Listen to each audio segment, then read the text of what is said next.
Halo semuanya, kembali lagi sama saya Bani Pratama dari Kasih Peluang. Membuka jalan, menciptakan peluang. Dunia bisnis sedang berubah menjadi lebih cepat dari sebelumnya. AI mengubah operasional usaha, kreator ekonomi melahirkan entrepreneur tanpa tokoh fisik. Startup berbasis teknologi mengguncang model bisnis konvensional. Sementara generasi muda mulai lebih tertarik membangun brand sendiri dibanding membeli sistem waralaba.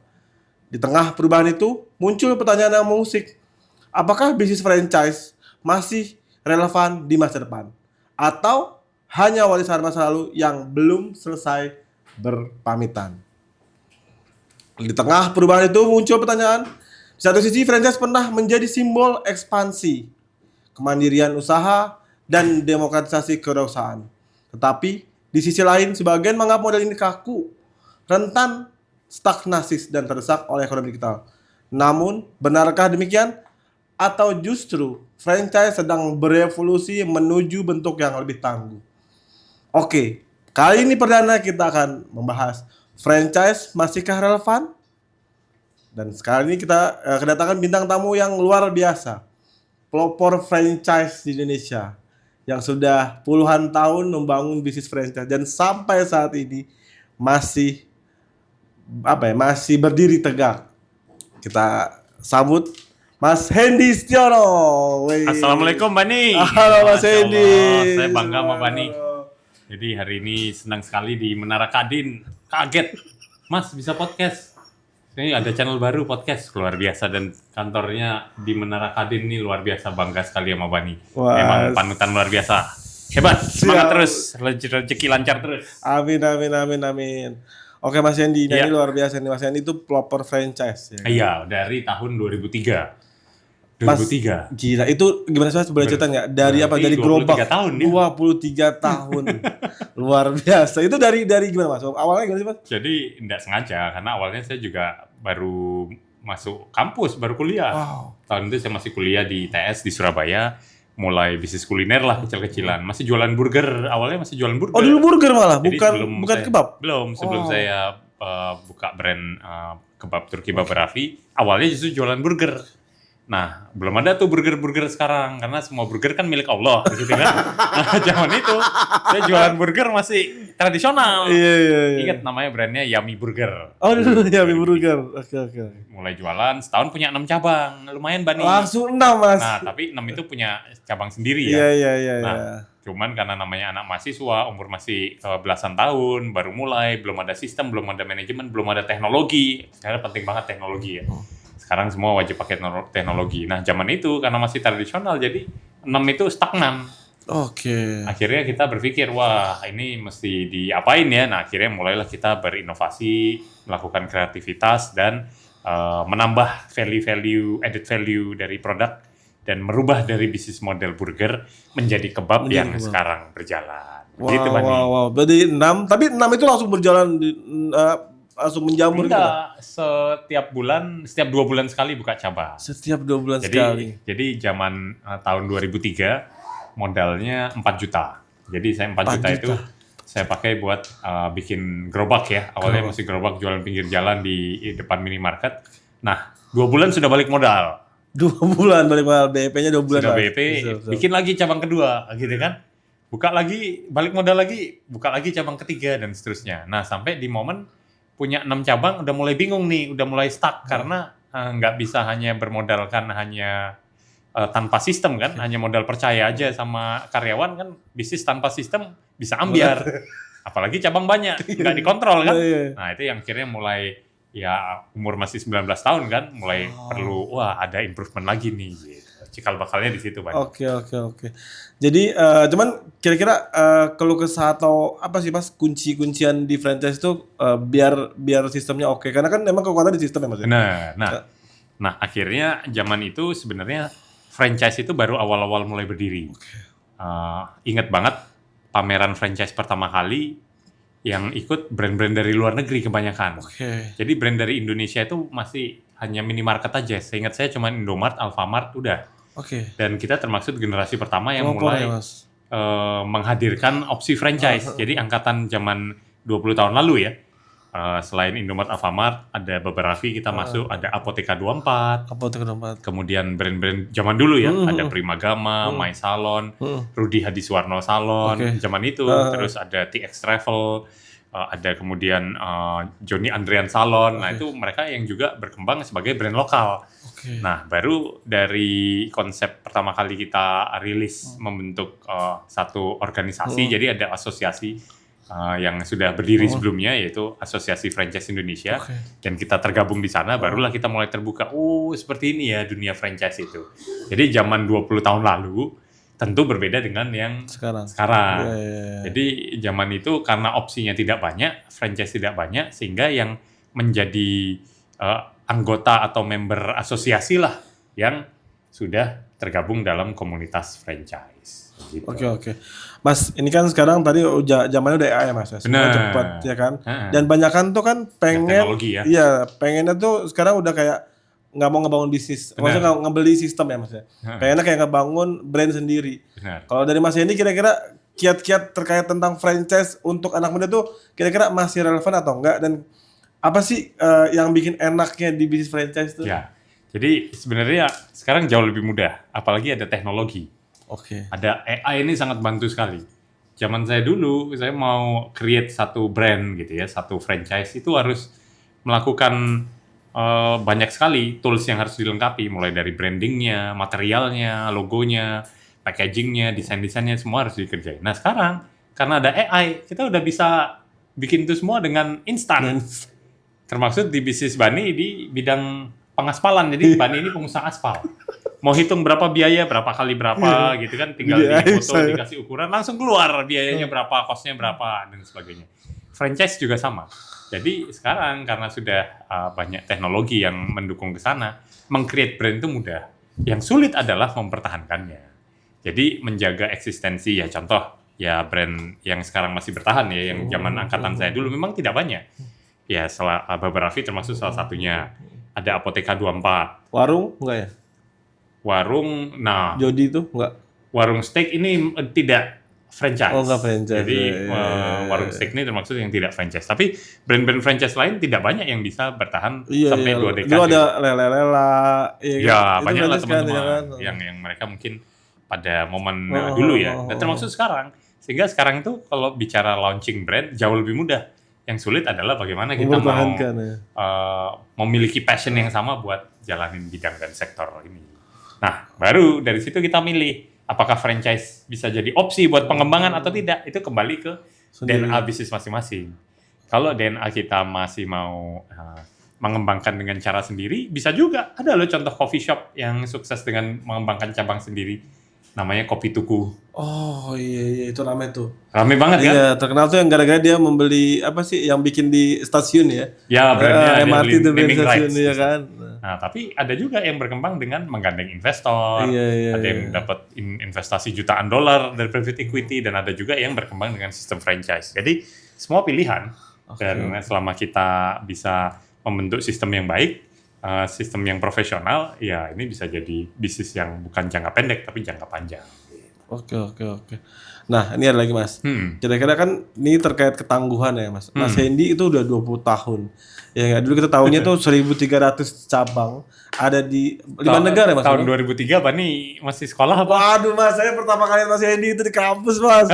Saya masih nonton Mas Hendy udah ngisi jadi wirausaha mandiri Mas. Oh iya, program Wah itu itu ya. bukunya tuh benar-benar ada, dan dari kampusku cuma ada satu namanya Mas Tri Wahyudi itu dulu. Iya, iya. Yang dia kata Oh iya, Mas Triwa, Tri, ya. Tri Wahyudi itu satu angkatan kayaknya Mas Hendy. Nah, Mas Hendy tuh juara aja loh, luar biasa. Sumpah saya tuh mengagumi dari awal. Oh, berarti Bani masih kuliah. Masih kuliah Mas. Nah, di juara. banyak yang justru masih sekolah, ada yang masih SD, masih SMP, pertama kali nyobain menu kebab ya. Jadi awal pertama kali. Nah, itu memang apa ya, daya juang dan fighting spirit sebagai pengusaha ini adalah keseharian kita sebagai entrepreneur. Jadi tidak bisa dipungkiri, namanya orang wirausaha pasti perjalanan tidak selalu mulus. Selalu ada ups and down, ada dinamika baik eksternal maupun internal. Nah, ini yang bagaimana kita harus punya mental yang tangguh. Jadi ada bisnis lagi turun, lagi jatuh, jangan berlama-lama, kita harus bisa bangkit lagi. Oke. Nah, itu yang utamanya adalah mental kita dulu, bagaimana kita membentuk mental atau mindset yang bisa menjadi petarung, ya kan? Kita bisa menjadi pejuang. Jadi di kondisi apapun, mau ada badai dan huru-hara dan sebagainya, kita harus siap dan tangguh berdiri di atas kaki kita lagi. Wih, luar Dan biasa. tidak ada yang bisa membuat kita berdiri selain diri kita sendiri. Artinya apa? Ya kekuatan tersebut, mental tersebut, mindset tersebut harus dimiliki oleh seorang entrepreneur yang nggak ada tawaran lagi. Mau sukses, mau berhasil, ya harus struggle. Gitu bahasanya. Wow. Nah Mas, ini kan di kaum zilenial ini kan mereka banyak kan Gen Z ini kan pengen cepat Mas, instan. Ya kan? Kira-kira sebenarnya franchise ini untuk biar masuk nih mereka. Oh, nggak bisa. Nggak bisa teman-teman.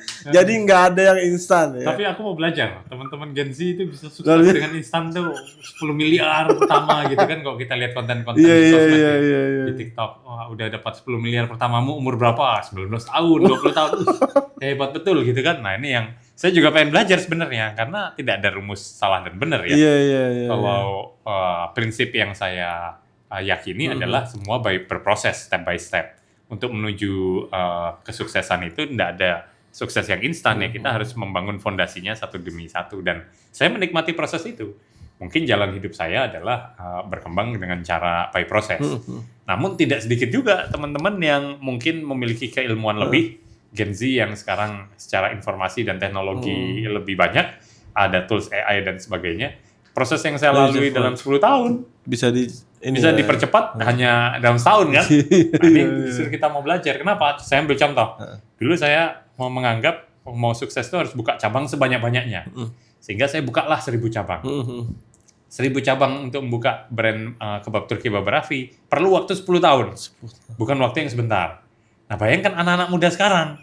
Ya kan? 2 tahun. Iya, setahun 2 tahun sudah ribuan cabang gitu. Kok bisa ya mereka menerapkan ya semua teknologi AI dan sebagainya dalam penerapan metode data analisnya yang diimplementasikan ke bisnis. Ini yang rupanya hebat juga yang saya juga perlu belajar. Walaupun zaman sekarang bukan berarti banyak cabang adalah salah satu cara sebagai satu-satunya cara buat pertumbuhan ya. Sekarang kita melihat banyak juga bisnis-bisnis yang bisa push traffic walaupun dengan jumlah cabang yang tidak sebanyak, tidak terlalu banyak begitu. Nah ini ada lagi, kan teman-teman Gen Z biasanya ngebangun baru mungkin 6 bulan, terus tiba-tiba langsung loyo, terus ada apa-apa rungkat, ya kan, terus dibohongin sama karyawannya, atau tiba-tiba ada kompetitor ngasih sesuatu, bikin black campaign, ya kan? Wah ini kasih dan wah ini gak enak, nah kira-kira untuk ngejaga itu sampai di 5 tahun tuh gimana Mas? Ya, sebenarnya itu bukan game yang jangka pendek ya. Itu adalah game mindset. Karena mau setahun, 2 tahun, 5 tahun, 10 tahun akan selalu ada hal-hal seperti itu. Sehingga bagaimana kita sudah terlebih dahulu membangun mindset, mau kondisinya lagi sesulit apapun gitu kan, mau kondisinya lagi sefragile apapun, kita tetap harus berdiri, stand up dan selesaikan gitu kan. Jadi justru harus memiliki jiwa, jangan seperti Gen Z yang tadi dikatakan mudah ngeluh, dikit-dikit galau, curhat di sosmed dan sebagainya gitu kan. Itu udah harus ditinggalkan karena mentalitas seperti itu susah untuk berhasil, susah untuk menjadi orang yang sukses. Tapi bagaimana kita belajar dari setiap langkah, kekeliruan-kekeliruan di masa lampau, ya dijadi bekal untuk kedepannya kita bisa lebih baik lagi. Jadi kalau saya bicara kelebihan mungkin generasi angkatan saya milenial dengan Gen Z sekarang, bedanya kalau Gen Z mungkin mereka lebih cepat karena lebih banyak menerima informasi yang beragam kan. Tapi generasi milenial mereka memiliki daya juang dan daya tangguh, fighting spirit yang lebih tinggi. Nah itu yang Mas ini berarti milenial? Saya milenial dong. Oh ya sama berarti kita. Sama ya? Sama. Iya. Jadi ya emang tadi Mas ya, berarti ketangguhan ya Mas. Betul. Cuman emang ya saat ini nggak tahu ya. Maksudnya teman-teman zilenial tuh emang karena semuanya harus cepat. Terus dengan banyak hal karena sosial media juga selalu terbuka ya nggak, mereka semua hidup di dunia maya ya nggak. Jadi siapa ya, sistem kerungkatan tuh kayaknya lebih kayak sering masuk ya Mas. Terus bedanya apa? Sekarang tuh informasi tuh begitu banyak sekali. Jadi kita memang harus menfilter informasi apa yang mau kita terima dan informasi apa yang mau kita jadikan ini sebagai sebuah inspirasi. Karena sekarang sudah bukan per detik lagi, tapi per mikrodetik. Per mikrodetik. Dan itu yang membuat begitu cepatnya informasi beredar, kita jadi nggak bisa memilah-milah mana yang bagus buat kita konsumsi dan mana yang sebenarnya tidak penting, tidak perlu. Nah, kemampuan inilah yang satu skill tambahan yang menurut saya kita sebagai generasi pengusaha tangguh ya harus bisa memilah-milah mana yang produktif yang bisa kita lakukan dan mana yang tidak perlu, begitu sih. Oke. Mas kira-kira untuk berandai-andai dengan Mas Hendy yang sekarang. Kira-kira Mas Hendy kalau dibuat dari nol nih.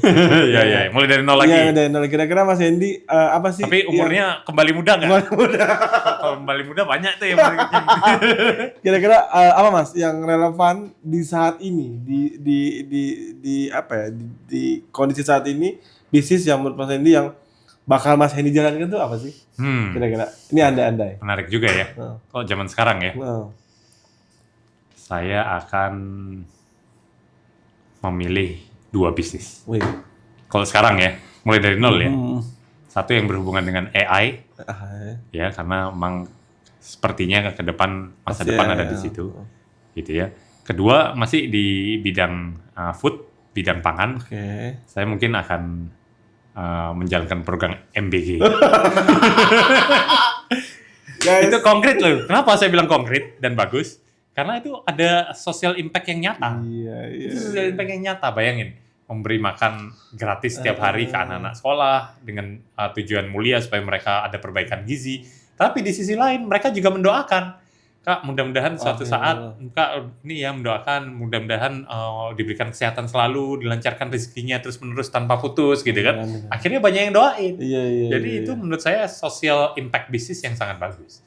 Jadi kalau saya boleh memilih sekarang, misalnya mulai dari nol gitu ya, saya akan milih satu bidang usaha yang berhubungan dengan AI. Tapi AI yang memberi solusi. Jadi dia harus punya misalnya AI khusus bidang pengaspalan, gitu kan. Jadi saya mau ngaspal ini berapa biayanya, berapa cost-nya, berapa ini itu bisa. Misalnya ada yang seperti itu. Yang kedua, program MBG.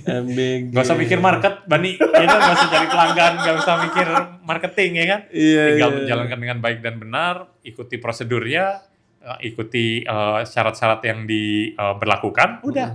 Selebihnya memberi social impact. Iya.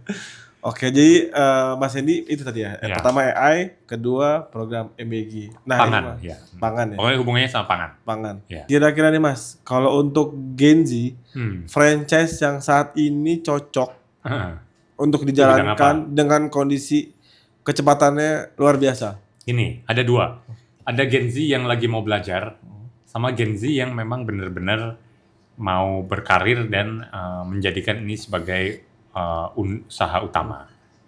Kalau dia mau belajar, ambil aja paket, mungkin bukan franchise ya, paket kemitraan lah, business opportunity. Sebelum franchise kan masih kemitraan. Kemitraan yang harganya tidak terlalu mahal, yang masih sesuai dengan budget dia. Banyak kok yang di bawah 100 juta, pilihan-pilihan opsi paket kemitraan ya. Tapi jangan expect ini menjadi bisnis model yang long term, karena dia niatnya buat belajar. Sehingga mungkin sudah jalan kembali modal, terus tidak lagi berorientasi pada mengembangkan ini sebagai jangka panjang. Tapi sebaliknya, jika memang mau dijalani dengan serius, maka ini harus bisa dilihat sebagai ladang emas yang kalau saya buka 1 hasilnya sekian, buka 2 hasilnya sekian, buka 10 saya akan mendapatkan potensi sekian. Setelah saya memiliki pengalaman yang cukup, maka saya bisa punya modal untuk membangun brand sendiri, sukses, berhasil, dan kemudian saya jadikan bisnis kemitraan. Nah, itu stepping stone-nya. Jadi cukup banyak juga teman-teman di luar sana yang menjadi pebisnis franchise sukses sebagai brand owner, awalnya dia berkarir sebagai mitra dulu. Nah, ini yang bisa jadi dia mempelajari dulu Mas. Ini yang jadi biar tahu tuh plus minusnya di situ apa ya kan, yang harus di problem solvingnya apa gitu kan. Yang bisa dijadikan dasar lah buat mengarah ke sana. Karena ya namanya bisnis juga itu tadi bukan lagi berfokus pada quantity, tapi apa yang mau kita push nih, produknya apa, brandnya yang mau kita jalanin. Di situ Bani. Terus Mas ada lagi Mas. Kan ada nih yang kayak cepet, contoh kayak Mixu. Ya, Itu blender China tiba-tiba ya, hebat ya. itu bisa 1 tahun loh langsung 1.000 1 tahun 1.000 ya kan. di Indonesia, belum di luar negeri. Gila. Itu sebenarnya kira-kira kayak gitu bisa nggak sih Mas dijalanin sama Gen Z? Dan biasanya yang kayak gitu tuh emang bisa relevan dari orang-orang yang biasa atau emang sudah ada udah kapital gitu dan dia hanya memberikan ide terus jalan gitu. Kalau Mixu ini lain cerita ya. Cerita Mixu ini bisnis modelnya dia supply chain. supply chain. Jadi bisnis model dia adalah supply raw material bahan baku. Jadi Oke. dia punya bahan baku dan supply utensil atau peralatan. Oke. Utamanya di situ. Oh. Jadi agak berbeda sebenarnya bisnis Iya model. iya iya. Bisnis modelnya dia itu Dia emang supply chain ya.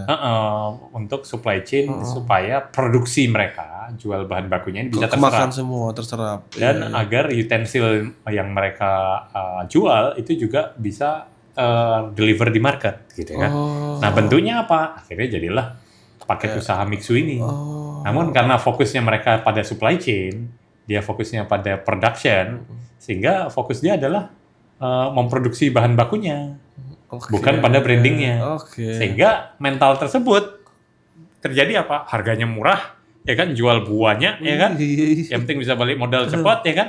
Habis itu terserah mau jalan atau mau enggak urusan nomor 2. Tapi sebagai sebuah bisnis model supply chain, dia berhasil. Iya berhasil Mas. ya? Berhasil karena Berhasil. ya tadi kalau menurutku dari semua yang ada tuh rasanya sama. Ya, Itu kan menjaga sistem kan luar biasa juga Mas ya. Ya. Terus Karena cep- tersentral tadi. sentral ya. prosesnya. Dan cepet dia. Ya kan terus jalur distribusinya juga kan mungkin dia udah punya plotting di setiap kota Benar, gitu Mas ya benar. kan. Dan harganya bisa sangat efisien, Harganya- sangat murah. Harganya murah, rasanya tuh udah nggak kaleng-kaleng ya. Maksudnya Ya. kita kalau Ya, kita dikasih nggak uang lihat iya. kandungan Oh, iya. gizinya ya. Tapi kalau ngelihat rasa bener kata Iya, Bani, iya, buat iya, Gen iya. Z, wah itu cocok-cocok aja. Iya.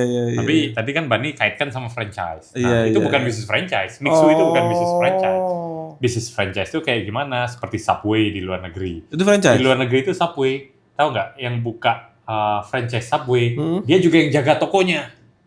Jadi dia sekaligus sebagai penjaga tokonya, tapi dia juga yang membeli lisensi franchise-nya. Itu baru franchise. Oke. Gitu kan. oke, Jadi oke. bisa dikatakan sukses di saat ownernya terlibat di bisnis operation-nya. Oh. Di situ. Harusnya seperti itu. Nah, di Indonesia Iya, nggak iya, bisa. iya. Kenapa? Karena ya udah karyawan aja lah. Dulu kan karyawan masih belum seperti sekarang. UMR-nya masih ya kita bisa lah di Jawa Tengah itu gaji 2 juta UMR di sana gitu masih bisa. Nah, sehingga udah kita hire karyawan sebanyak-banyaknya. Nah, tapi mereka bukan owner kan. Jadi sense of belonging-nya nggak ada. Jadi kalau kita bicara pakem franchise yang asli dari Sebenarnya Amerika, itu sebenarnya franchise ini adalah owner operator. Dia mengambil franchise tapi menjadi operator pada bisnisnya sendiri. Kayak MBG lah. Kan mitra MBG kan yang mengoperasikan juga. Iya, Walaupun iya, ada iya. kepala SPPI-nya ya. Tapi dia harusnya juga terlibat. Yang kurang berjalan baik kan yang dapurnya yang tidak hands on, yang tidak Iya. dijalani dengan sepenuh hati gitu. Gitu Bani. Wih, mantap. Nah, Mas, kira-kira Mas, sektor franchise yang akan meledak. Yang akan meledak. Iya, sampai ke tahun 2030. Waduh. Bisnis yang akan meledak di 2030 ya. Bani, kalau saya tahu jawabannya, kita kerjain sendiri aja Bani. Ya nggak ada yang tahu. nggak ada yang tahu. Artinya ya pangan, ada yang bilang kebutuhan dasar, Oke. gitu kan. Tapi ya satu sisi adanya program dari pemerintah, MBG bikin semua harga pangan jadi naik, jadi stabil. Bagus buat para pemasok, buat peternak, petani dan sebagainya karena produknya diserap dengan harga bagus, ya dah. Tapi pengusaha retail yang lain, waduh harganya jadi mahal, kita harganya marginnya semakin tipis gitu kan. Ada juga, Bu. Ada yang bilang teknologi mungkin industri kripto, ya kan juga menjanjikan. Punya exchange, punya teknologi, punya AI, ya selama kita menguasai bidang tersebut itu juga menjanjikan. Infrastruktur juga bagus, aspal, banyak aspal jebol-jebol, ya kan? Sudah diaspal, nanti 5 tahun lagi jebol lagi, aspal lagi, ya kan? Jadi ya menjanjikan juga. Intinya semua sektor menjanjikan, ya kan? Semua bisnis yang cuan menjanjikan. Tinggal kita punya hati nggak buat jalaninnya. Wih, luar biasa. Nah, cari bisnis yang sesuai sama hati kita. Gitu. Wah, luar biasa. Luar biasa. Jadi, closing Mas. Ya, Kira-kira berarti menurut Mas Hendy, apakah franchise masih relevan Ya. untuk dijalankan di tahun 2021 ke depan? Jawabannya iya, masih sangat relevan selama dijalankan dengan sistem yang baik, profesional, dan berorientasi long term. Bahwa franchise ini bukan cara cepat buat balik modal, bukan cara cepat buat berpikir instan, tapi bagaimana franchise ini menjadi sebuah tools buat membangun ekonomi kerakyatan yang berorientasi pada penciptaan lapangan kerja yang banyak serta memberi manfaat seluas-luasnya. Di situ. Luar biasa, alhamdulillah. Berarti franchise masih sangat relevan ya guys ya. Dan tinggal kembali ke teman-teman, yang mana yang teman passion, yang mana teman-teman suka, yang mana teman-teman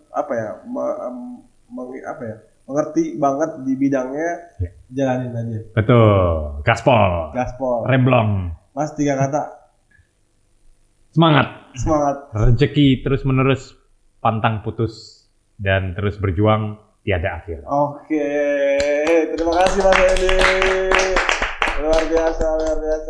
Terima kasih Mas Hendy. Thank you Bani, luar biasa. Selamat ya. Siap, Mas Mudah-mudahan Hendy. bisa undang menteri-menteri Oh, yang lain. Oke, teman-teman semuanya, terima kasih. Nanti kembali lagi kita ke kasih pulang ke episode selanjutnya. Assalamualaikum warahmatullahi wabarakatuh.